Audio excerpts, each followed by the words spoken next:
The Avenger. The road to crime ends in a trap that justice sets.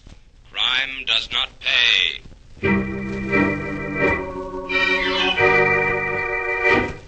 The Avenger, sworn enemy of evil, is actually Jim Brandon, a famous biochemist. Through his numerous scientific experiments, Brandon has perfected two inventions to aid him in his crusade against crime as the Avenger: the telepathic indicator by which he is able to pick up thought flashes, and the secret diffusion capsule, which cloaks him in the black light of invisibility. Brandon's assistant, the beautiful Fern Collier, is the only one who shares his secrets and knows that he is the man the underworld fears as the Avenger. And now, the Avenger and the Department of Death.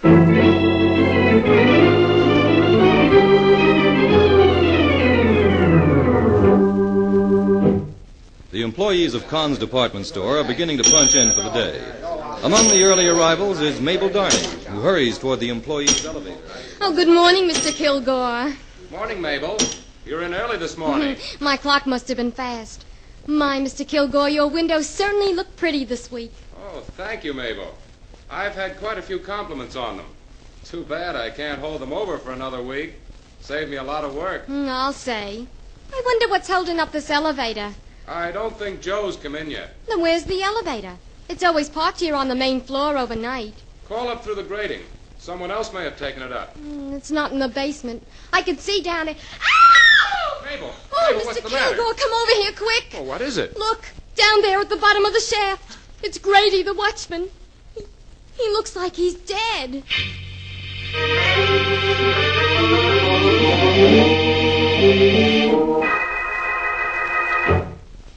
You're right, Inspector. Looks like Grady died from a fall.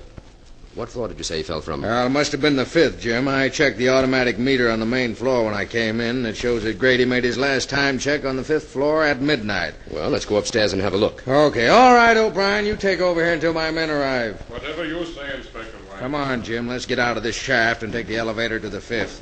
To the 6th, you mean, Inspector? Sixth? I said he fell from the fifth, Jim. Yes, but the elevator in that shaft would have to be parked above the floor from which he fell. We'd better check that first. Get in the elevator, Jim. Sixth it is. You didn't permit any of the elevators to be moved, did you, Inspector? Only this one.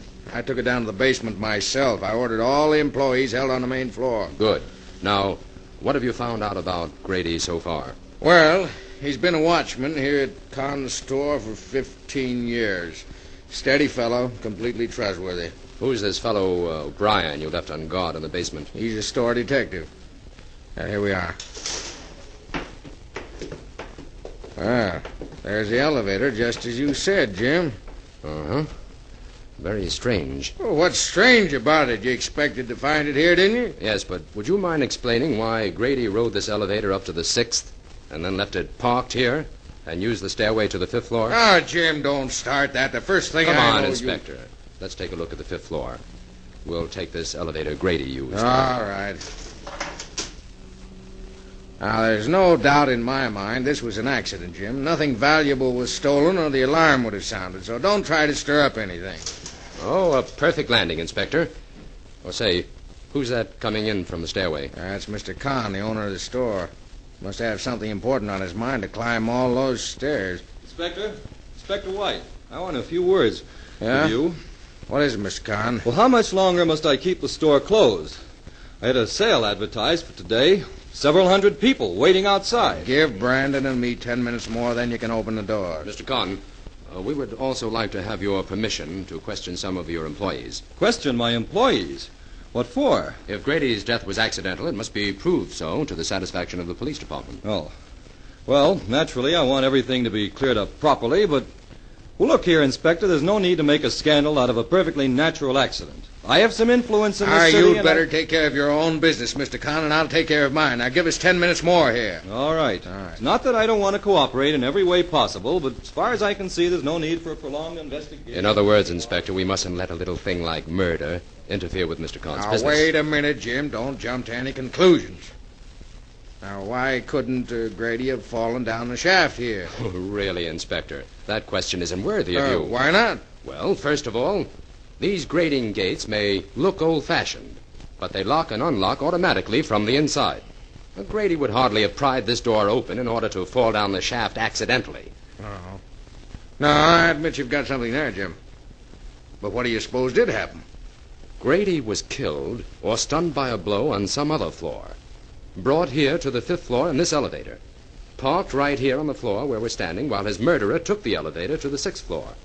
Left it there, punched the time clock on that floor, walked down the stairs, punched the clock here, and then pried open this gate and threw Grady down this shaft. Ah, that's all guesswork, Jim. You have no way of proving any of that. I can prove all of it, Inspector. I'm listening. Well, Grady had a bad gash on his head, didn't he? Yeah? Look.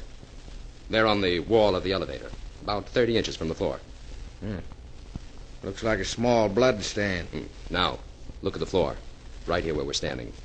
There's a larger and more distinct stain. Yeah, but why should the murderer overlook evidence like that? Only a few dim lights are left burning on these top floors at night. The murderer didn't see it. Now, last but not least, look at the marks on this outside elevator door, made by a sharp instrument, recently. Bits of metal are still clinging to the marks. All right, Jim, where do we go from here? We start looking for the answer to 3 very simple questions, Inspector. Where was Grady murdered? Why? And by whom? Oh, very simple. Going down, Inspector. Please face the front of the car.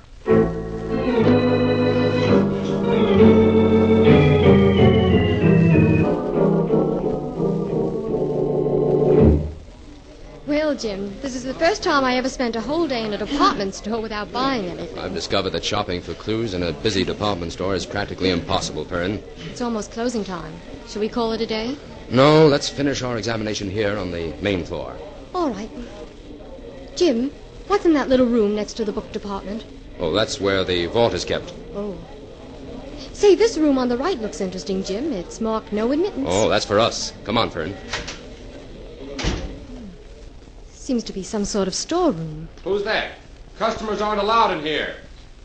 Oh, it's you, Mr. Brandon. Yes, you're Kilgore, the window decorator, aren't you? That's right. I'm getting things ready to change the windows tonight. Heavens, are you going to use all these dummies in the windows, Mr. Kilgore? Yes, miss. I've planned a party motif to display these various costumes. That should work out very well. Well, this first group of dummies is for the cocktail party window. Those for the dinner party. That group over there for the theater party. These in afternoon clothes are for the bridge party. And these last 5 will attend a supper club party. Oh, the clothes are lovely. That blue dinner dress is stunning. When do you begin dressing the windows, Mr. Kilgore? Right away. I was just about to strike the set of that first window when you came in. Oh, well, don't let us keep you. I'm just doing a little routine checking on the main floor layout. Do you mind if I watch you for a while, Mr. Kilgore? No, not at all. I'll explain the procedure if you like. Oh, thank you. Well, first I take off my shoes and put on these woolen socks. That's so I won't leave any marks on the rug. I see. One of the side windows opens right off this room, so I dress that one first. See, that way I can get started before the store closes. Oh, seems strange looking at a store window from the inside. I dare say. This little dummy I'm bringing out now did a very good job this week. The dress buyer told me she sold every dress she had in stock of this model. Where do you put the dummies you take out? Oh, in the rear of the storeroom. We have a sufficient number to alternate. Pardon me, I'll be back in just a moment. Surely. Oh, Jim, come here and have a look at the world as a dummy sees it. Well, since I'm beginning to feel like a dummy on this case, I might as well become acquainted with the outlook. Very befitting. The view is extremely limited. You sound awfully low, Jim. Of course, I don't blame you much. We haven't accomplished... Fern, look at that rug. What's the matter with it? There's a deep print of a man's shoe there near that table. That's strange.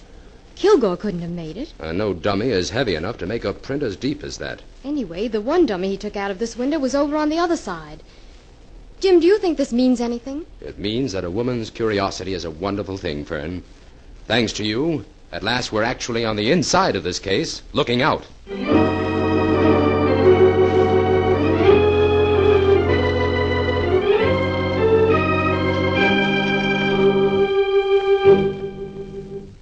Mr. Shelvin, You're in charge of the jewelry department, aren't you? That's right, Mr. Brandon. Until just a few weeks ago, their jewelry was on the mezzanine. Why was it changed? Mr. Kahn decided to enlarge the department. There's more room for display here on the main floor. I see. You're planning a big diamond sale as soon as the new shipment arrives, aren't you?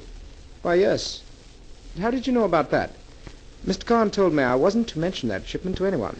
Well, it seems to be a fairly well-known secret, Sheldon. Mr. Kahn won't like that at all. The new vault for the diamonds is over there in the room next to the book department, isn't it? I'm sorry, but I'm not at liberty Oh, well, I know it is. And also that you and Mr. Kahn are the only ones who have the combination to that vault. Mr. Brandon, I hold a very responsible position here. I don't want to jeopardize it in any way. If you have any further questions, I prefer that you direct them to Mr. Kahn. There goes the closing signal. You'll have to excuse me.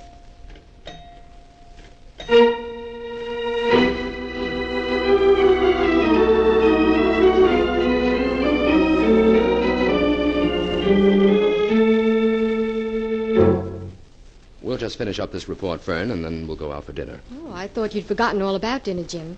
It's almost 9 o'clock. Well, the inspector will want this tonight, but we'll hurry it up. Where was I? You just finished stating that you were convinced it was an inside job. Oh, yes. Take this down, Fern. Ready?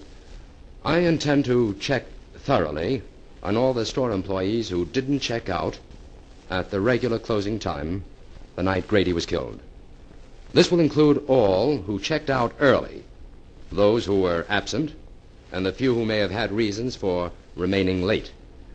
I'm also working on the angle that there may be a direct connection between the murder of Grady and a plan to steal the diamonds when they arrive. But so far, I've found nothing to substantiate this theory. That's all, Fern. Oh, good. I'm starving. Add this P.S. to the inspector. Go ahead, Jim. Meet me in front of the department store tomorrow afternoon at 4:30 to conduct a very important experiment.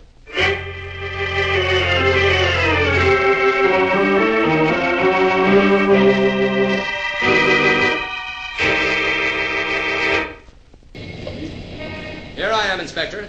Jim, what are you up to? Why did you want me to meet you in front of the store? Inspector, we're going to pretend that we're two employees of Kahn's department store. We either checked out early or we didn't show up for work today.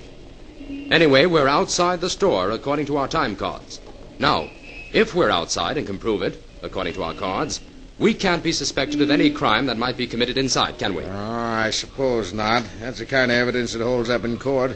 But what are you trying to prove, Jim? The purpose of this demonstration is to show that we can go into the store and remain inside after the store closes. All night if we want to.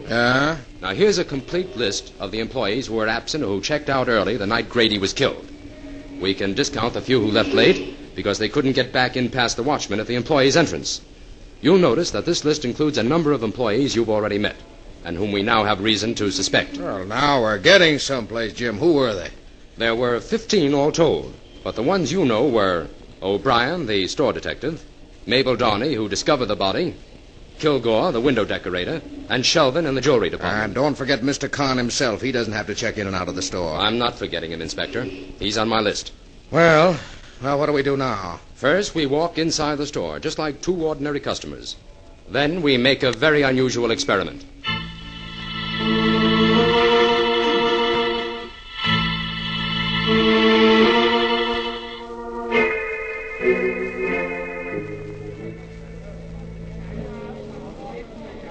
Inspector, the door to one of the side windows is right behind us. I'm going to open it now, and we're both going to step inside the window. Oh, of all the crazy ideas you ever come up with, Jim, this is the craziest. Come on, Inspector. We're invited to a cocktail party with 5 dummies. Hurry.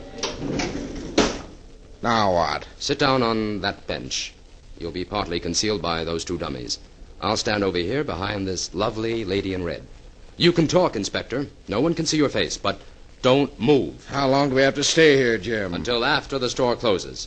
Maybe this experience will teach you not to make me prove everything to you the hard way. Well, where's Fern? Why couldn't she have done this instead of me? You're the one I have to convince. And besides, Fern is up in the toy department questioning Mabel Darney. Oh, there goes the gong. It's closing time. Oh, how much longer? We're going to stay here like this until everyone has left. Oh, this is carrying things too far, Be Jim. careful, Inspector. Don't move. One of those window shoppers is giving your suit the once-over.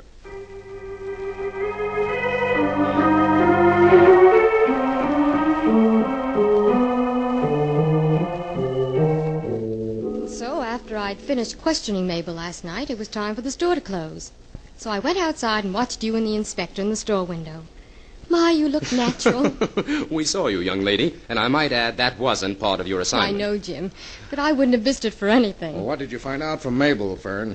Well, Inspector, she knows all about the diamond shipment that's expected, and she has a terrible crush on Mr. Kilgore, the window decorator. Oh, that's no help. Now, look here, Jim. We're moving too slow on this case. Inside job or outside job, I've got to find the man that murdered Grady and find him quick. We'll get that murderer all right, Inspector, but it may take a few A days. few days? Have you seen the morning papers?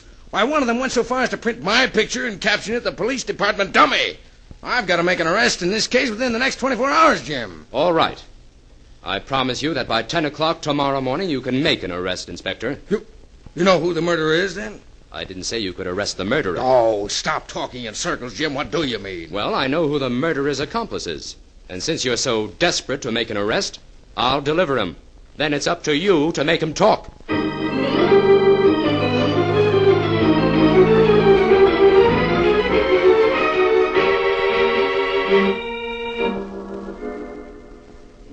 Here comes Mr. Kahn now, Inspector. I hope you know what you're doing, Jim. Good morning, Brandon. Inspector. Good morning. Good morning. Mr. Kahn, we're going to make an arrest here. What? I sent for you because we want to handle things as quietly as possible. An arrest? Who? Roger Kilgore, your window decorator. Why, you must be mistaken, Brandon. Kilgore was implicated in Grady's death. One of his windows was deliberately arranged so that someone could hide in it without attracting attention on the outside. And someone did hide there the night Grady was killed. If it wasn't Kilgore, then Kilgore knows who it was. Bring Kilgore in here, Mr. Kahn. Well, I'm afraid I can't. Kilgore didn't show up for work this morning. What? Well, has he called or anything? No, not yet. Come on, Inspector. We've got some work to do.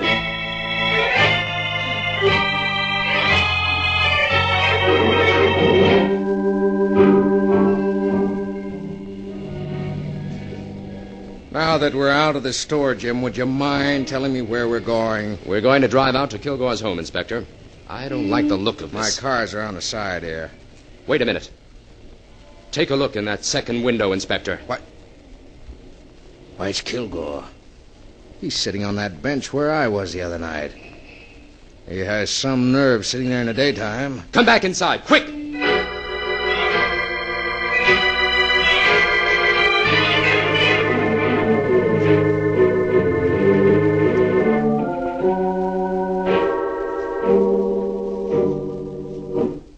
That's the window, O'Brien. Open it up. Not so fast, Brandon. I have to have a good reason to open these windows. And I'll give you one. Kilgore's inside there. Kilgore? Well, what's he doing in there? That's what we want to know. Open the window and tell him to come out. Okay. Come on out, Mr. Kilgore. There's something wrong here. Inspector, come into the window with me. You too, O'Brien. Right, Jim. Sure. Say, Brandon, I don't like the way he looks. No. Kilgore has been propped up on this bench for hours. He's dead.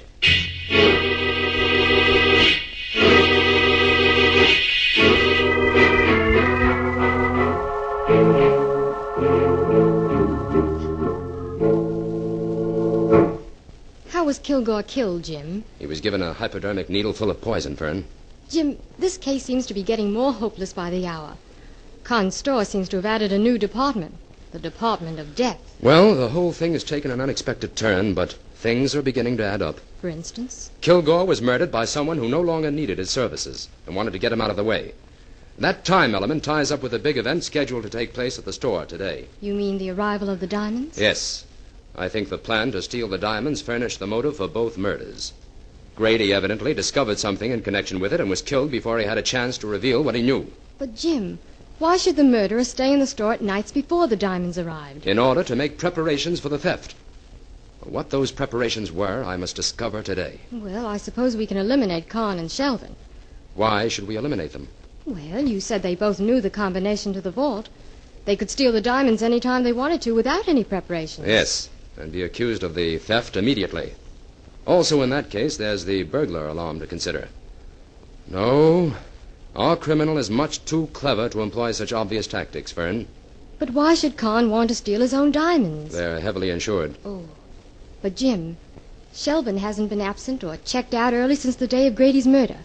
So how could he be guilty of murdering Kilgore in the store last night? I'll admit that's got me stumped. But not enough to eliminate him. Come on, Fern. We're going back to the store. And this time we're going to concentrate on the book department.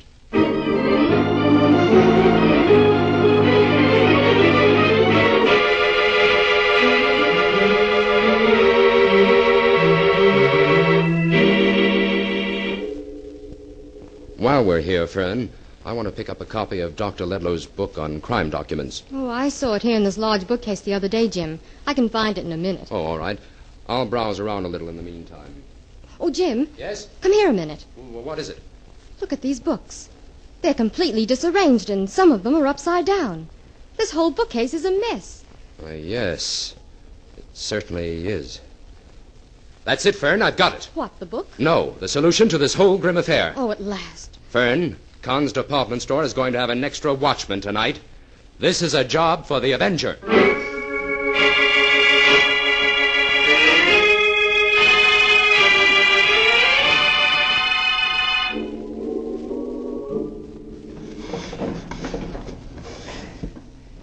Now, that bookcase is out of the way. Got half an hour before the watchman and O'Brien come down here again. I'll have the jewels out and this case moved back by then. What was that noise? Who's there? It's the Avenger, Sheldon. The Avenger? I'm here to close your Department of Death and bring you to justice for the crimes you've committed. How did you get in here? Your crimes invited me. I can't see you, Avenger. But my gun can find you. Kilgore and Grady got in your way, and you killed them. But you won't find it quite so easy to rid yourself of the Avenger. You're there in the corner, Avenger. I'll get you, all right? An invisible target is no target at all, Sheldon. I'll find you. You are missing badly. I'll shut you up. Now you're harmless. Your gun is empty, Sheldon. What's going on here? Sheldon, it's you. O'Brien, arrest Sheldon. I think you know the charges.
Well, Jim, now that Shelvin is in custody and the newspapers have elevated the inspector to the status of crack detective instead of dummy, would you mind bringing me up to date on a few of the facts? Not at all. We have to make out a full report on this for the inspector anyway. Well, tell me briefly first, what was the clue you found in the book department? Well, as you know, the diamond vault was in that small room that adjoined the book department. The back of the vault was against that wall. Now, the other side of the wall, in the book department, was completely hidden by that large bookcase. On the nights that Shelvin managed to stay in the store, he moved that bookcase and went to work on the wall. He broke through a section of it and succeeded in drilling through the back of the vault, leaving only the black velvet lining to be broken through at the last minute. But the clue? That bookcase was too heavy to move with the books in it, so Shelvin had to remove them. The night before the diamonds arrived, he was in a hurry and left them upset. That was the clue I needed. But how did he expect to get the jewels out of the store? After the death of Grady, Shelvin got himself an outside accomplice. By that time, he was quarreling with Kilgore anyway, and he knew he'd have to get rid of him. We picked up this accomplice this morning, and he explained the whole setup. After Grady's death, it was too risky for Shelvin to check out of the store early and come back in to hide. So he hit upon another idea. He hired a man who bore an amazing resemblance to him to check in and out of the store for him. Very clever. Shelvin's plan was to steal the jewels and stay in the store all night. The next morning, just before time for the store to open, his accomplice would check in for him, pick up the jewels in the washroom where Shelvin had left them in a shopping bag, and then exit from the store just as the early shoppers were coming in the main entrance. And in the meantime, Shelvin goes to the safe, gives the alarm, and is under no suspicion. Right. Well, Jim, could we get the inspector's report out right away? I'd like to leave early today. Oh, I can tell by that glint in your eye you're going shopping. Yes, I am. Well, murder or no murder, I suppose no woman alive can be expected to spend 3 days in a department store without buying something.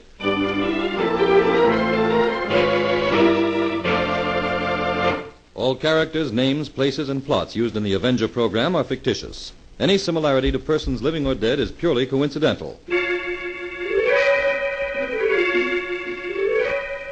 This is a thought. A thought.